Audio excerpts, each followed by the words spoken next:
Hey yo, Bakao Sukolaping, this is your boy Mashabile Mashabile Jr., aka Mekog Riskis.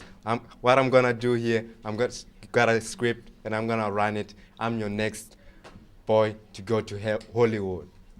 Peace out. Can't bear what, Frank? I'll tell you what you can't bear.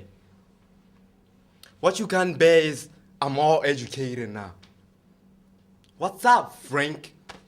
Don't you like me now that the little boy's grown up, that you can no longer bounce me on daddy's knees and watch me stare back in wide-eyed wonder? I'm educated.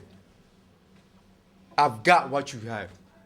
And you don't like it because you rather see me as the old peasant I once was.